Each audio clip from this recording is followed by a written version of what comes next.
Hi, welcome back. I'm Ramanamurthy. We had been discussing research methodology, and this is the third lesson on human inquiry of science, paradigms, theory, and social research. Knowledge is essentially a belief. We said it in the last lesson. But not all beliefs can, unless justified, become knowledge. The method of justification constitutes science. Justification includes an explanation and validation. Explanation is provided by the theory, and validation requires an empirical investigation. Therefore, all scientific knowledge constitute theory and the validation. Some frequently asked questions. Why do often alternative theories exist in most disciplines on same phenomena? Do they belong to different questions of the body of knowledge? Or how do we reconcile if alternative theories exist in case some of them are competing explanations for the same phenomena? What is the structure of knowledge, and which one is a valid theory? What is a paradigm, and what is a research program? So we will be discussing some of these different traditions of knowledge construction which have historically come about, which have shaped our worldview. Let's begin with the question, what constitutes science? By end of 20th century, the idea of science acquired was based on the following characteristics. 1.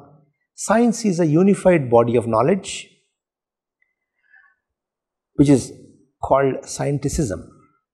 This imagines all branches of knowledge have an organic unity. Second, we reject false theories and accept or invent new theories, and therefore structure of science is cumulative. Third, there is an epistemological difference between context of discovery of a theory and the context of its justification, or the theory-fact separation, it's also known as, which ensures objectivity to knowledge. That is, the evidence should not be selectively picked up or cooked up to validate a theory. Fifth, a scientific evaluation undergoes empirical validation using implicitly either a logic or the confirmation or falsification. Sixth, there is a demarcation between science and non-science systems of beliefs. Seventh, observations and facts should be pure and unbiased. And finally, the eighth, the scientific terms have fixed and precise meanings, and therefore they are objective. These are the notions normally characterize what an ideal science has to be. Of course, this rigid vision has been challenged subsequently. One of the early philosophies that have shaped a scientific notion of knowledge is called early positivism. In the mid-20th century, philosophy of science began enunciating what science constitutes. Philosophers like David Hume, Locke, Descartes, etc. suggested that structure of scientific knowledge follows a model called hypothetico-deductive model. Here is a proposition made logically derived from a set of premises and use a causal law to justify the proposition. Then such hypothesis or a theory or a scientific proposition is tested by observed data. If a theory is validated by data, further implications are hypothesized and subjected for further empirical testing. This method has proved highly successful for natural sciences, which led to a series of discoveries in physics, chemistry, metallurgy, and biology, etc. This method became a dominant method as it began dictating every discipline, including social sciences, like people like Augusto Comte and Emile Durkheim, Herbert Spencer have all advocated as the universal method. In fact, social sciences began evolving in this tradition. Any system of knowledge that does not follow this method was termed unscientific. It is often the scienticism that dominated the knowledge construction, the ideology of scienticism. So positivists rejected all forms of religious mysticisms, idealisms, materialism, and dialectics as anything to do with science. So that became the positivist tradition. Sociology, politics, economics, law, and various other disciplines which began evolving with the modern industrial societies began claiming to be part of this positive science. Thrust of this scienticism was that their knowledge is objective and has no place for subjective considerations. But one problem they immediately encountered was they had to not only to explain the social phenomena but also judge its desirability or otherwise, which in turn depends on our ethical system. Ethical system is subjective and changing. This is called the normative part of the theory. Strangely, they proceeded to keep the normative and positive parts of their discipline separate while examining the facts and describing facts, following the empirical tradition. Some branches avoided normative part altogether. For example, realist school in international relations is a good example for that. The philosophy of science reached its peak during the times of logical positivism, a school called logical positivism in 1920s. The movement of it was led by a school called Vienna Circle, who were known as logical positivists. It began actually in a coffee shop discussion by a motley group of scientists and social scientists and philosophers and lawyers. Influential members of this group were Moritz Schlick, who was a physicist, Rudolf Carnap was a philosopher, Herbert Feigl was a philosopher, Ludwig Wittgenstein was a mathematician and philosopher, Felix Kaufmann was a lawyer, Atte Naurith was a sociologist, and also in Berlin, Karl Hampel. This group of philosophers called themselves as Vienna Circle. Members of this group reacted strongly against romantic, irrational, ideological climate of political and philosophical discourse in the 20th and early 20th century, 19th and early 20th century, like for example of Luddites and anarchists and socialists and etc. Logical positivists wanted to eliminate all ideological and metaphysical elements present in science and culture.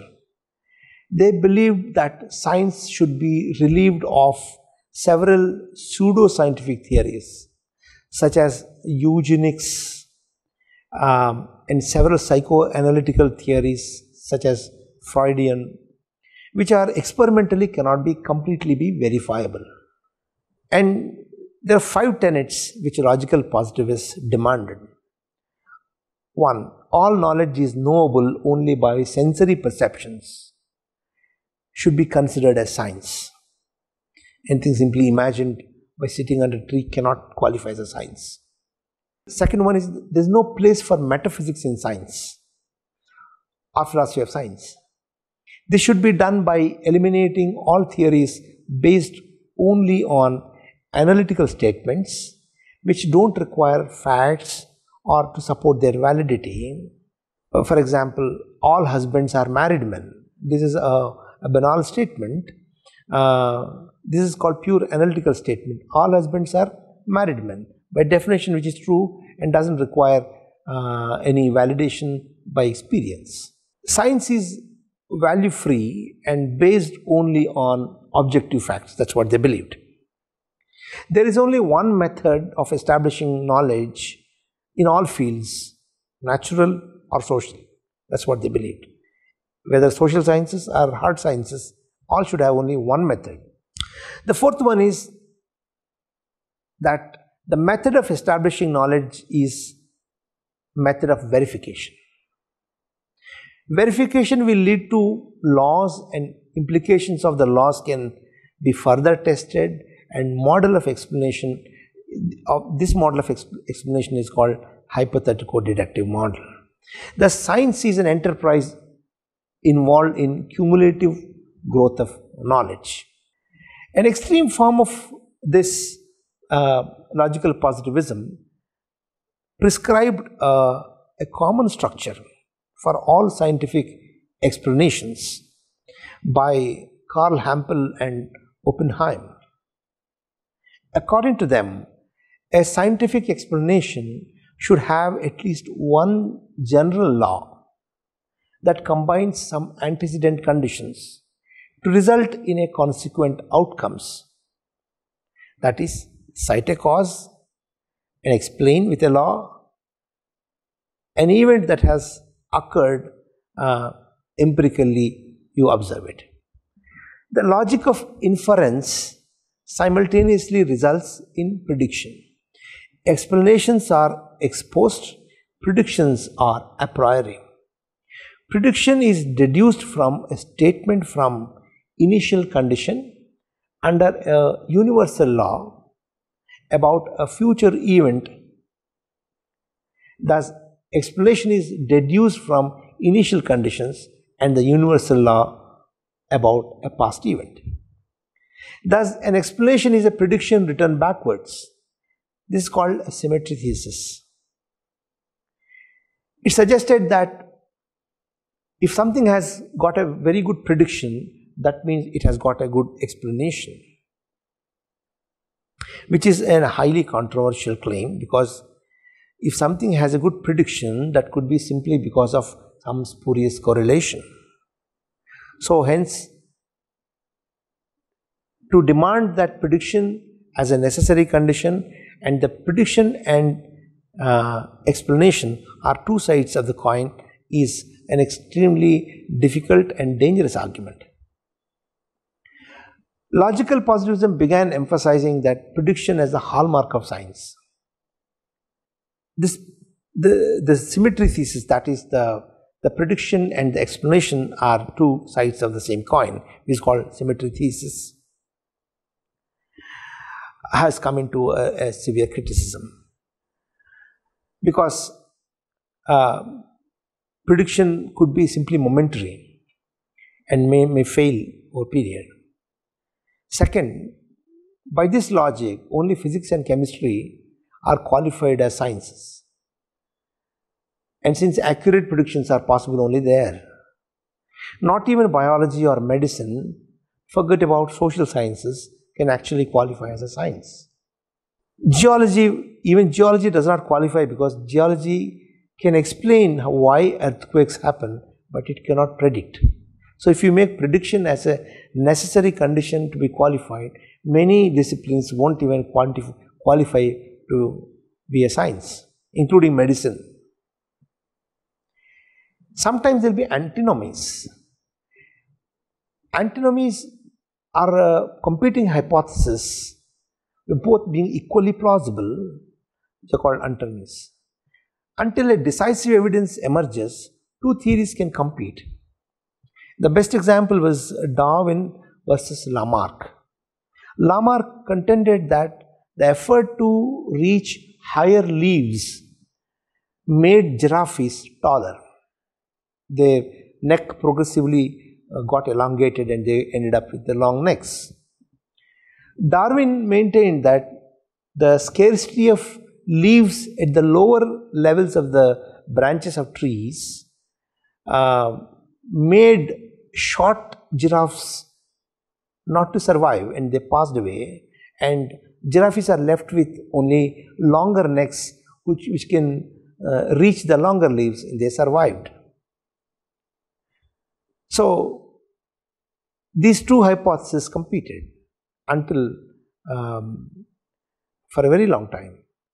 Only until Ernest Mandel provided the genetic theory in 1872, provided a convincing causal mechanism and proved that Darwin theory was correct.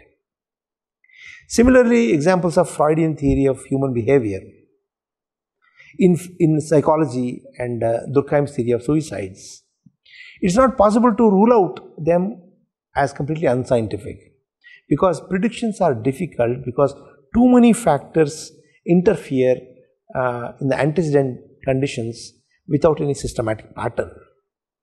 But these theories do provide some understanding and some explanation. So therefore, the conditions of explanation may not even reoccur, but it's still helpful for understanding the phenomenon.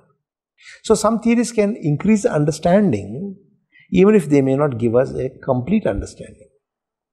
Karl Popper in 1936, a Hungarian philosopher of science, proposed that verification as a method has a serious problem.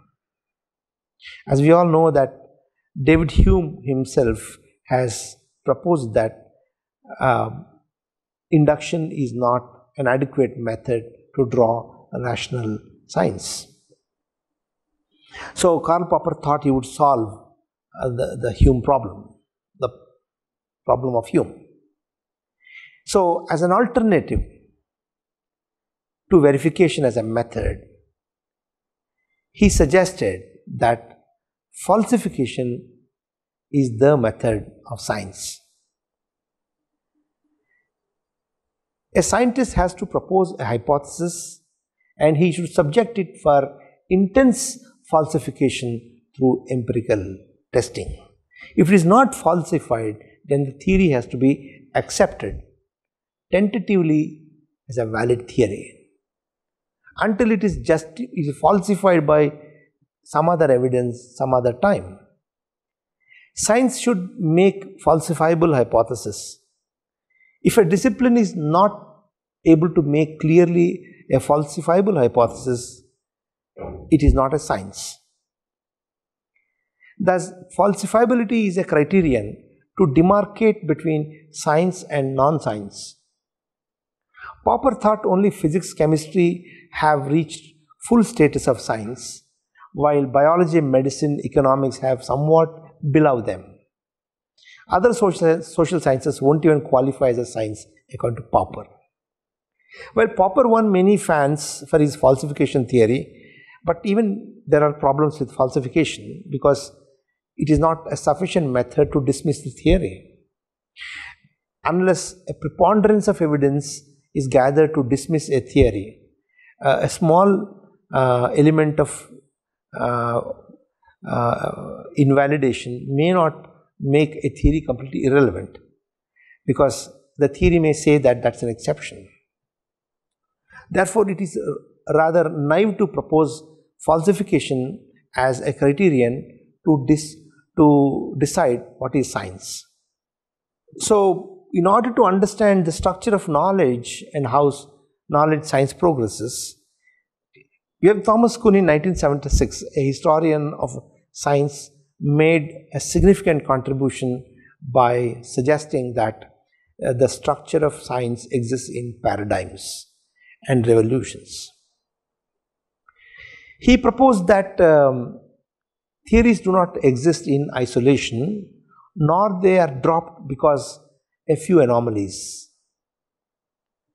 Indeed, theories exist as paradigm or exist in a paradigm. A paradigm is a disciplinary matrix and an exemplar.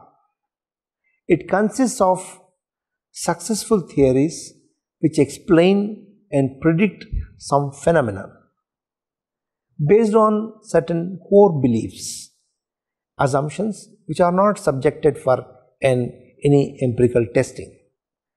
These core beliefs are either beyond testing, simply taken as given truths by the practitioners of the paradigm. The fruitfulness of the theories gives significance to the paradigm. If it is useful and fruitful, that gives a circulation for a paradigm. A paradigm takes birth by some path-breaking discovery, where some genius makes some fundamental breakthroughs, and which makes all earlier paradigms completely insipid. Then all scientists get converted to this new paradigm, which is called a paradigm revolution. Thomas Kuhn called it a revolution in paradigm. Examples in the history are when the geocentric theory to solar-centric theory of planetary motion during Galileo, and similarly Newtonian revolution in physics. Every paradigm has its tools, instruments, assumptions, theories, which are internally consistent. Once a fundamental discovery is inaugurated, and that in that paradigm, the rest of the members simply propagate those theories, they extend those theories to new puzzles and puzzle solving activity, which Kuhn called as normal science. So normally what scientists do is practicing normal science, is extending the powerful ideas of some path-breaking theories to several puzzles. Scientists get attached to the paradigm, and they usually are not inclined to change their theories and the faith. But some mavericks will begin posing anomalies to these theories. When too many anomalies get accumulated, and Kuhn called it that as a paradigm gets into a crisis. Finally, another path-breaking discovery that explains all those anomalies will give rise to a new paradigm, and scientists en masse shift to a new paradigm with the revolution. Thus, a scientific project moves in history through paradigms. The idea of a paradigm became highly attractive and popular, and sufficiently loose to recognize many disciplines as science. But even paradigm, the way Kuhn defined, became too rigid, and each time, according to him, only one paradigm has to exist. But we know that in every discipline, sometimes more than one paradigm exists. You have a group of scientists believing in one research paradigm, while others believe in alternative paradigm. So to reconcile this, a student of Popper, another Hungarian called Imre Lakatos, has proposed his theory of research programs in 1976. Proposed much more nuanced mode of understanding of the structure and progress of science by suggesting a term research program instead of a paradigm. He suggested that usually more than one research program exists in every science at every point. A research program consists of a core, he called it as negative heuristics, consisting of some fundamental assumptions and beliefs which are closely held by the practitioners, and they are unquestionable, around which there is a positive heuristics or a protective belt of falsifiable theories, as Popper suggested. If one theory is falsified, then it is replaced with an alternative theory, which is a better one. And that explains with the novel facts. So that's how a research program progresses. A research program is progressive if it acquires a better explanation validated with novel facts. Otherwise, it is a research program is a degeneration. Finally, scientists shift gradually to a progressive research program rather than en masse, as Kuhn suggested. So Lakatos is said to have proposed a far more useful framework to understand structure of science and its progress. A research program is much more loose structure than paradigm, Therefore, one can imagine its application to most disciplines, including social sciences. So, to conclude, knowledge essentially is a process of justifying beliefs. When beliefs are justified by a logical reasoning and empirical experience, it completes the validation process. Reasoning provides explanation and experience supports it. We call such knowledge as science. Such a method of scientific validation is called hypothetico-deductive model, where a hypothesis or a theory is derived logically from a set of premises. Then such a hypothesis is subjected for empirical testing. Verification through the inductive method remained a dominant method for 17th to 19th century, through which science in its various branches developed. But the dream of making universal laws which are infallible could not be achieved through this, which is called Hume's problem. So falsification was alternatively suggested by Karl Popper in 1936 as a method of validation. As all knowledge is unfalsified by empirical data, we accept it as tentatively valid knowledge and as science, but with the caveat that hypotheses are made in such a way that they are clearly empirically testable. Otherwise, such a knowledge cannot be accepted as a science. A closer examination, however, reveals exactly how knowledge is produced, is prompted by Thomas Kuhn, who suggested that scientific enterprise practices paradigms, which includes practitioners, beliefs, which are tested and not so tested. Fruitfulness of science guides the existence of paradigms. When too many anomalies question a paradigm, then the scientists will shift to a new paradigm during a path-breaking works. Finally, Imre Lakatos further brought clarity by proposing that science exists in terms of research programs in which implications of beliefs are tested and corrected constantly. So, research program constantly tries to make improvements. Thus, in each discipline, scientists pursue research programs that consist interrelated groups of theories with a constant process of validation. Complexities and difficulties define the methods and traditions of making science. Thank you.